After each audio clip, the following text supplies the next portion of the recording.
Hello, and welcome to the Battleship Brawl Companion. I'm Evil Frizergan. In this episode, I'll be reviewing the Mirai Shiki Nini by TheLightLOD.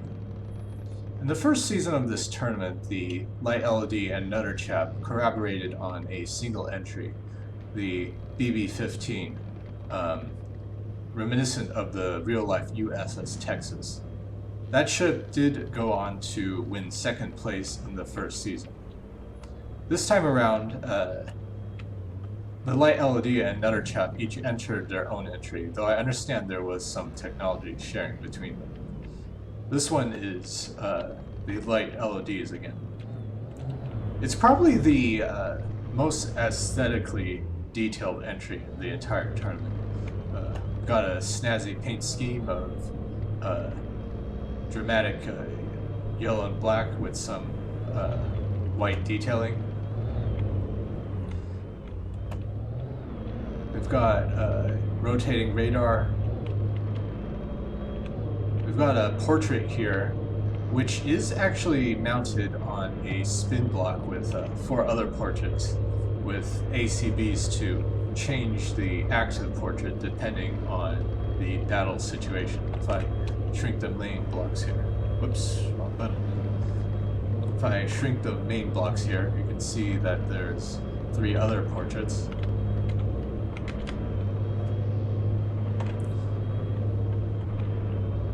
Got a full bridge,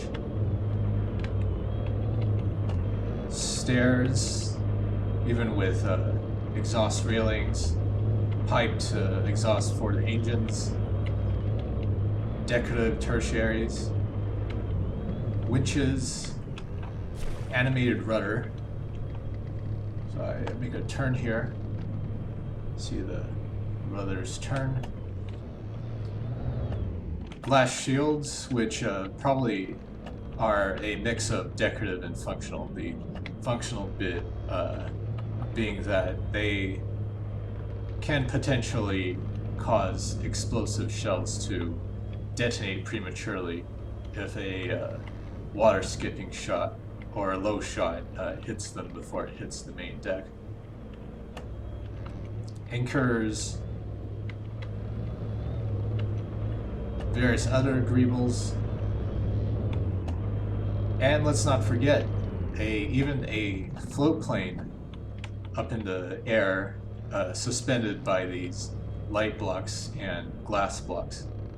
One small detail, the light blocks the stripe on the light blocks is vertical on one side and horizontal on the other.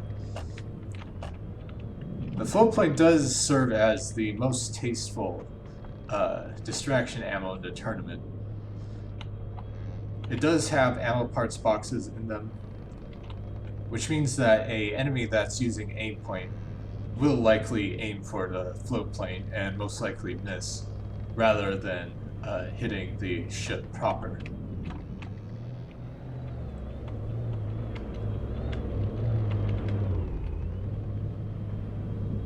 But this ship isn't just about aesthetics. It's no slouch in any of the 3 main areas of practical battleshipping. As usual, I'll start with propulsion. Got the engine spooled up to full, and we're making just over 20 meters per second. Or about 40 knots. That's faster than any real-life battleship ever was, and nearly as fast as the fastest real-life destroyer. Turn rate is about average. If I go into turn here, we see that the yaw rate is around 5 degrees per second. It does have a pretty generous number of rudders down here. I think it would probably turn faster if there were rudders, upside down rudders near the front as well. Because rudder force decreases as side velocity increases. And you can tell that the side velocity is increasing because when I make a turn here, the total speed in meters per second jumps up to around 22 meters per second. Which means that this ship is making significant side velocity while ruddering.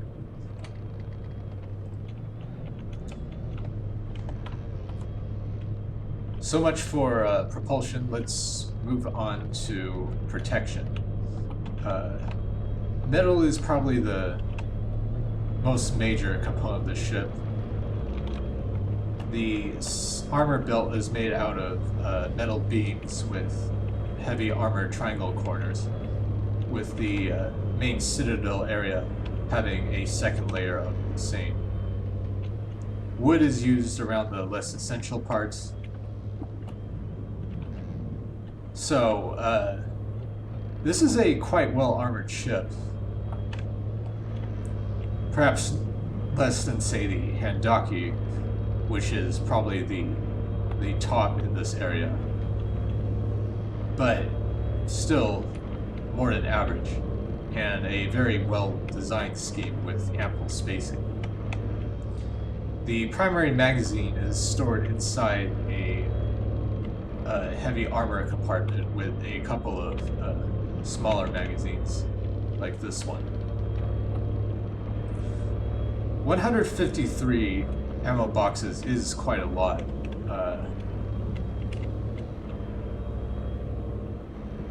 Although with 22 guns, it may actually manage to use up a decent fraction of it.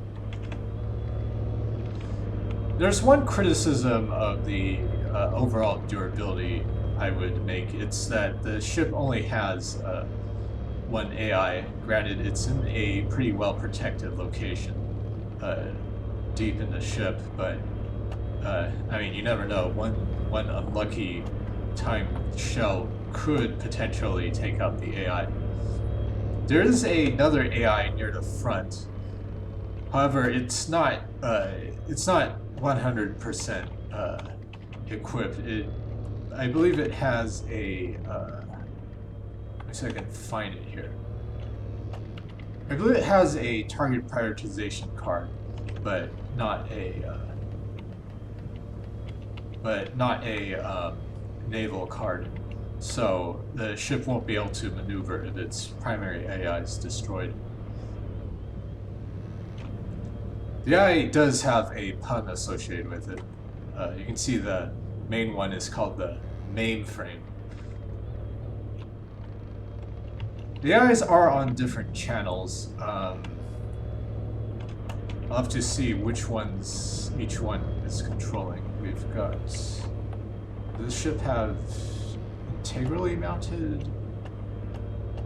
Yeah, it looks like the local weapon controllers are mounted on the turrets themselves.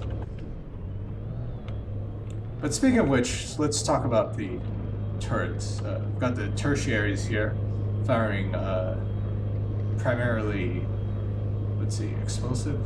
Yeah. They've got a few hardening, but their primary explosive, which is, actually, I should call these secondaries. It does have a mixed main battery, but secondary is probably a better term. The tertiaries being the purely decorative ones. Can I find the AI here? Let's see. It's gotta be 2 blocks in some direction. Ah, here we go. So this one is on channel 1.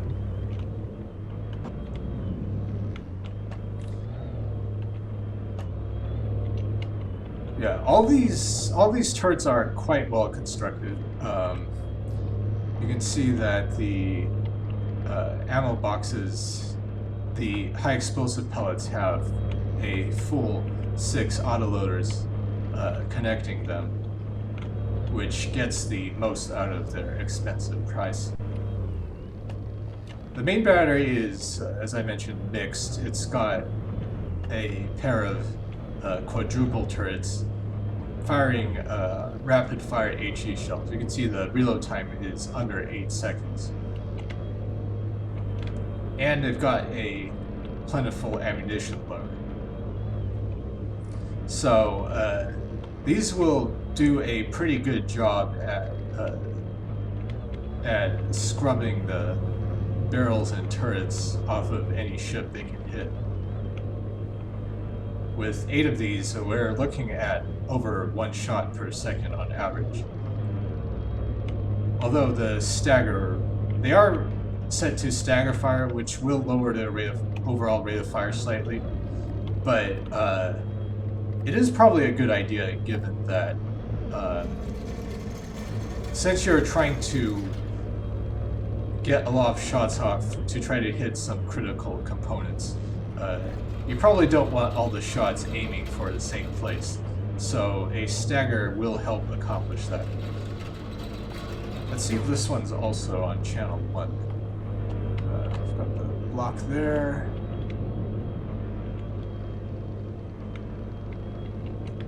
Let's see, maybe it's above. Yeah, okay. This one's also on channel 1. The loadout is pure explosive, pretty appropriate for such a role. Finally, we've got the heavy hitters. 2 triple turrets, 1 fore, 1 aft. Now, I've said before that I'm not a big fan of fragment materials, but especially this entry and other chat entries have caused me to take a second look. While I'm still skeptical of their ability to destroy internal components, I do see some value in potentially cutting off barrels. With a decent amount of fragment materials here, like we have here, the shells do have a chance of snipping the barrels off guns if they can land close enough, which, given the importance of disabling your opponent's weaponry in this tournament, could be quite an advantage. Although, even with 60 pellets per shell, 60 fragments per shell, it does seem surprisingly hard to actually hit components. But then again, it's not a huge sacrifice to give up your last few explosive damage, which may be wasted by not having enough stuff within the explosive radius for this extra chance to get some damage using fragments. So it is definitely a thing to consider. We see the shells are the maximum diameter of 2,000 millimeters. This is more important for fragments than, and for that matter, EMP, although EMP is not allowed in this tournament, than for other warhead types. Because, so for explosive and kinetic cram warheads, the amount of bonus damage and AP in the case of kinetic is proportional to the effective amount of pellets you have in the shell. So sorry, blanking here. So because of the density factor, you get diminishing returns after you pack the shell too tightly, and a larger shell will let you pack more before running into too severe diminishing returns. But EMP and fragment materials have an extra benefit from bigger shells, which is that not only does the number of pellets you can effectively fit in the shell increase, but the amount of damage per pellet also increases. So, long story short, if you're focusing on EMP or fragments, you really do want to go for the highest shell diameters. If you're just using explosive or hardening, you might stop at, say, at 1800 millimeters, even for a large gun, since gauge increasers are not particularly cheap. But for fragments and EMP, you probably want to go all the way. Again, these are quite well-built guns. The pellet layout is very efficient. They've got a good mix of the types of pellets. and plenty of ammo, which leads to a good fire rate for such a large cannon. So the reload time is 17.33 seconds. Let me see if I can find the. Let's see, is this on channel 2 or? Alright, this one's also on channel. So I guess the second AI is actually just for an extra distraction should all the ammo boxes be destroyed somehow. Seems like probably an unlikely event given that most people aren't going to be using aimpoint just for because some of you are going to be using distraction. Plus the ammo is quite well protected. The thing about the aimpoint is that it will target all ammo boxes before it targets any AI. So overall, a very good looking ship and very good in all aspects of battleshipping. Speed, protection, and firepower. I think this one could really go quite a ways in the tournament. And even if it doesn't, it'll look good. That's all I've got. See y'all next time.